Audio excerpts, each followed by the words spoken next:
everybody. This is Lori with Behavior Education, LLC at Spirit Keeper Equine Sanctuary.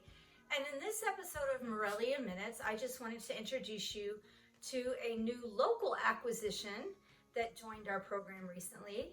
This is Ronon.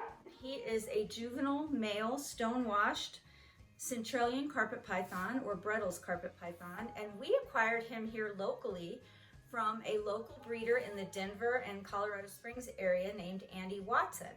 Now, you may have heard me mention him before because we have a couple of other animals here that were produced by Andy. One is a hypomelanistic Morelia Breadlight named Captain Pike.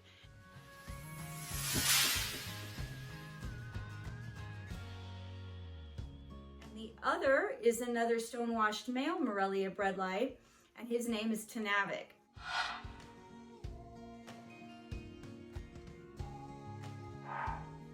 And I ran into Andy at the Colorado Springs Repticon on December 7th and 8th. He was kind enough to make it possible for me to add this wonderful animal to our family. He spent the whole weekend with me at the Colorado Springs Repticon. He was my demonstration animal. He visited with people that came to our education booth, and he worked with me during both of my educational talks. I was doing educational talks about snake behavior and training and enrichment.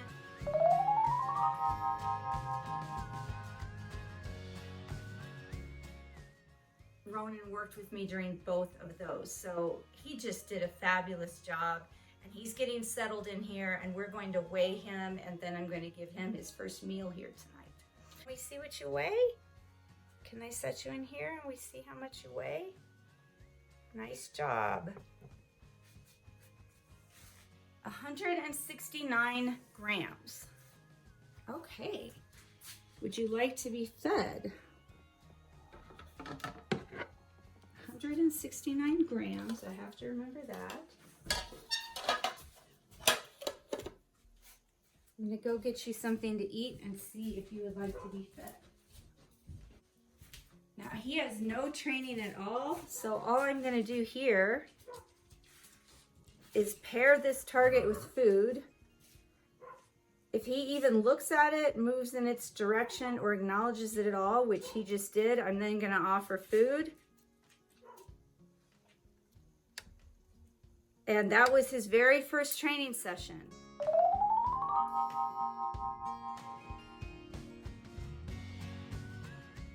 That was Ronan's very first target training session. He's never seen this target before, and this is my first time feeding him since he's been with me.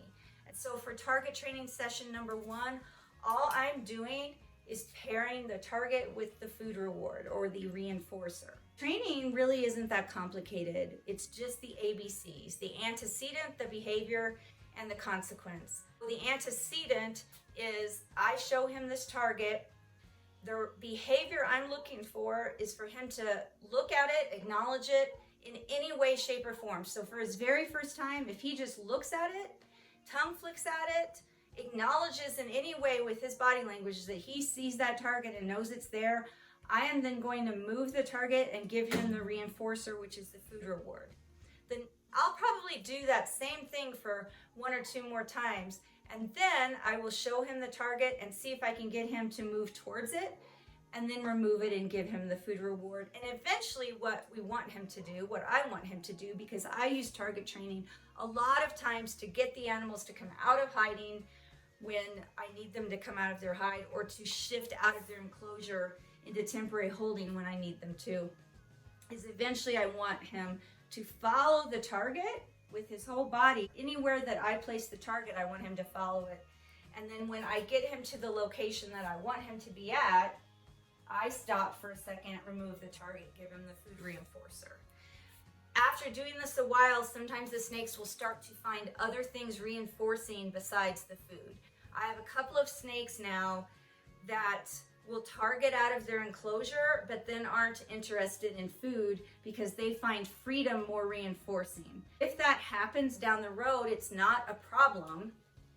They just get their freedom as a reinforcer after they've done the behavior that you're asking for. And so an example of that would be, if I have a snake that finds freedom reinforcing, I'm going to open the enclosure door and put a scale there. This is just an example.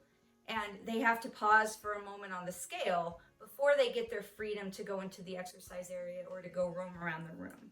And that's an example of how you can use a secondary reinforcer or a different reinforcer besides food. I have a couple of snakes who've developed that as a reinforcer. However, I started with food first, and they developed that after we had been training for a while, and they discovered that they found their freedom reinforcing.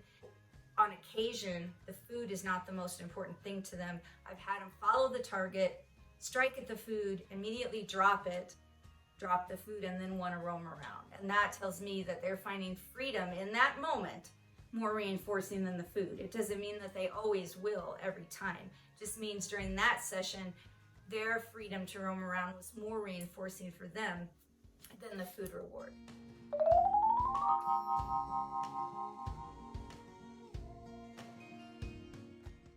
I did want to make something very clear also during this Morelia Minutes, because it came up this weekend.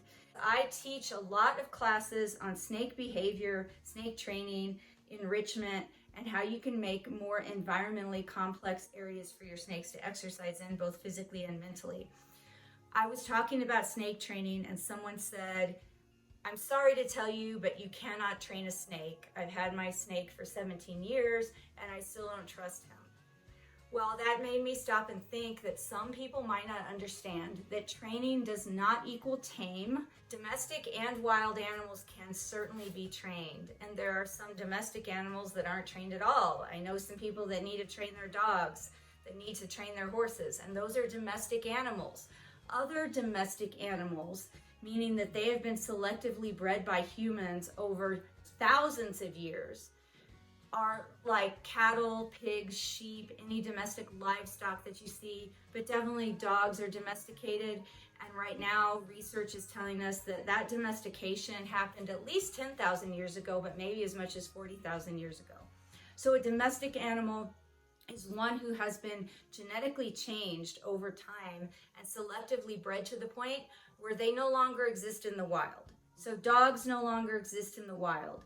Any dogs that might be called wild dogs are actually another species, like the African wild dog you might have heard of.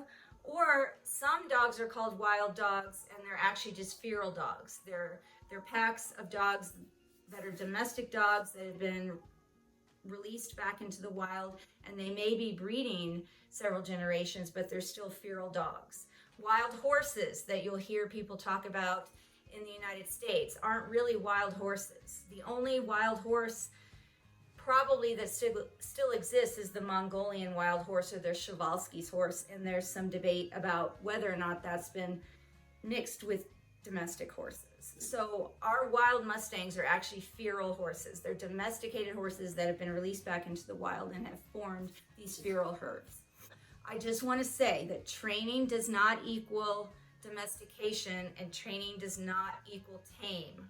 Wild animals are literally trained every day in zoos and sanctuaries and in animal conservation programs.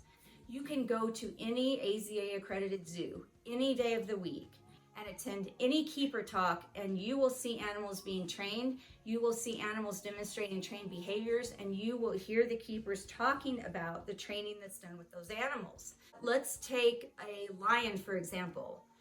Lions are trained to do voluntary behaviors such as station on a scale, or come up near the wire cage to get oral medication, or to open their mouth so that trainers can, or so that keepers can look into their mouth and make sure everything looks healthy. Tigers can be trained to come up next to the cage for injections. That's all training that is literally done every day in zoos, and I just use those as examples. Almost every wild animal that you're going to see in an AZA accredited zoo is going to have some training. That includes reptiles, Komodo dragons, snakes, crocodiles, alligators, and of course it includes most of your mammals and non-avian reptiles like birds.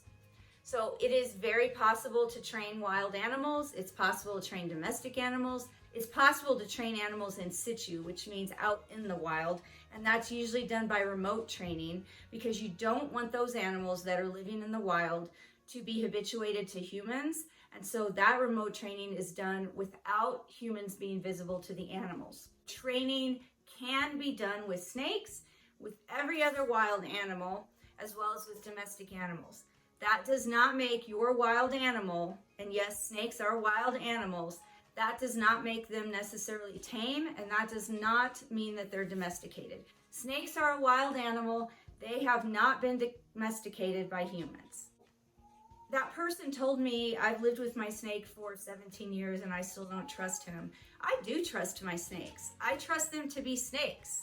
Keepers in zoos trust the animals that they work with to be those animals that they work with. In other words, the hyena keepers at the Denver Zoo, for example, trust those animals to be hyenas. They aren't going to go in the enclosure free contact with those animals, but those animals are most definitely trained. I just want to make sure that it's just really, really clear that snakes are wild animals. Because they are trained doesn't mean they're necessarily tame, and they're most certainly not domesticated. I have a couple of snakes here in our program that are trained. They are target trained to come out of their hide and to shift out of their enclosure into a temporary holding bin, but I do not handle those snakes because they're not tame. Those snakes will bite me. Those snakes are still fearful of people, but they will follow a target out of their hide, out of their enclosure into a temporary bin so that I can clean their enclosure, and they are not tame. So those are an example of two snakes that I have here that are trained, but they're not tame. Now, if you look at Ronon, clearly he's tame. And tame just means that they're habituated to people and you can do some handling with them and they're not necessarily fearful of people. It does not mean that they are domesticated. Ronon's doing very well, even though he's only been with me not even quite a week now. And he did excellent at the Repticon with me. That I ran into Andy there. We have two other snakes from him that I'm really, really pleased with. He said that he would let me use this guy for my educational presentations when I was discussing snake behavior. And the snake ended up hanging out with me the whole weekend. And after all that, I couldn't really leave him there. I couldn't really send him back to the breeder. In other words, I'd already started developing an attachment to him, and I was really impressed with him because he behaved so well with all of those people there and with having just met me, and he spent a lot of time out of his enclosure over the weekend, and I was just impressed with his personality and his temperament. That still doesn't make him necessarily tame. It still doesn't make him domesticated. I'm going to be training him. Right now, he's just habituated to handling, and he's habituated to some human activity. But as you can see, he's still demonstrating some yellow zone behaviors as I'm holding him that indicate he's still a little bit nervous around me and being held. So even though Ronon is on his way to getting tamed and getting habituated to human handling, he is still a wild animal, and he's always going to be a wild animal. No matter how much training I do with him, and no matter how tame he becomes, Ronon is a wild animal, and I trust him to be what he is, which is a snake. It means that he has certain innate behaviors that could be triggered at any time, and he could bite me, he could coil around me, he could wrap me, he could hiss at me. And I'm not going to take that personally because he is having an emotional response to environmental stimuli, and he is performing innate behaviors when those things happen. It means that something triggered his feeding response, or something made him afraid and uncomfortable, and so he's going to anchor tightly or wrap around me. So hopefully I've just made it really clear that training is one thing, and any animal can be trained. Tame means something else, and domesticated means something else. You can have domestic animals that are not trained, and you can have wild animals that are trained, and vice versa.